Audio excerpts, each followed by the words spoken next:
Good day, this is Professor Will, CBMD PhD. Today is Thursday, March 4th, 2021. It is 12:58, 55 seconds, a.m. Eastern Standard Time. Today's research, immune defense. So let's hop to it here. Study reveals details of immune defense guidance system. Results could lead to better drugs used to fight inflammation. Date March 3rd, 2021. Source, NYU Langone Health, NYU School of Medicine. Summary. At the beginning of an immune response, a molecule known to mobilize immune cells into the bloodstream, where they home in on infection sites, rapidly shifts position, a new study shows. Researchers say this indirectly amplifies the attack on foreign microbes, or the body's own tissues. Past studies have shown that the immune system regulates the concentration of the molecule sphingosine 1-phosphate S1P in order to draw cells to the right locations. The targeted cells have proteins on their surface that are sensitive to levels of this molecule, enabling them to follow the molecule's trail, researchers say. S1P concentration gradients, for instance, can guide immune T cells to either stay in lymph nodes, connected glands in which these cells mature, or move into blood vessels. For the first time, researchers at NYU Grossman School of Medicine showed in mice experiments that S1P levels in lymph nodes increase as the immune response mounts. Such activation of immune cells can cause inflammation, swelling and/or death of targeted cells. While past work had shown that S1P is produced by cells attached to lymph nodes, the new study found that monocytes, circulating immune cells, also produced it when mice were infected with a virus.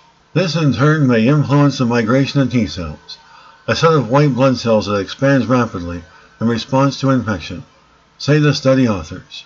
Publishing in the Journal of Nature Online March 3rd, study results showed that T cells left mouse lymph node less than half as fast as when S1P levels rose, while mostly immature cells escaped when S1P levels were not spiking. The researchers show a large role for sphingosine 1-phosphate in coordinating immune defenses in response to infection and inflammation. While further testing is needed, research findings raise the prospect of controlling levels of S1P to either boost or diminish the body's immune response, as needed. Moreover, the researchers found that when lymph node levels of S1P went up, it signaled T cells to remain in lymph nodes. Such trapped T cells with longer time to mature and become fully armed in the node increases their toxicity. These mature T cells can attack cells infected by viruses, or healthy cells as part of autoimmune diseases. Indeed, medications that block S1P preventing immune cells from leaving the lymph nodes are used to curb unwanted and autoimmune inflammation related to inflammatory bowel disease, paralysis, and multiple sclerosis, a disease for which sphingomyelitis is one of the few approved treatments. Researchers say their findings can also explain why multiple sclerosis patients can experience severe disease relapse immediately after ceasing fingolimod treatment, as T cells held long in lymph nodes are then freed to attack the body's nerves, a key trait of the disease. Now that we have a better understanding of sphingosine 1-phosphate inhibition, we can work on finding new uses for this class of medications, perhaps by manipulating the time T cells spend in the lymph nodes.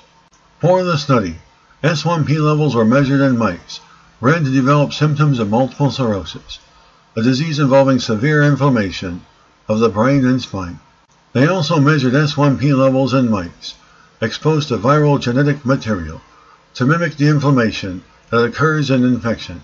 The researchers plan to study how different S1P levels affect T cell maturation, and how these different maturation times strengthen or weaken the overall immune response to infection.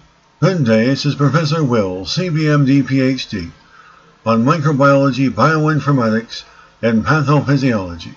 Well, hope you enjoyed listening. Until next time, have a great day.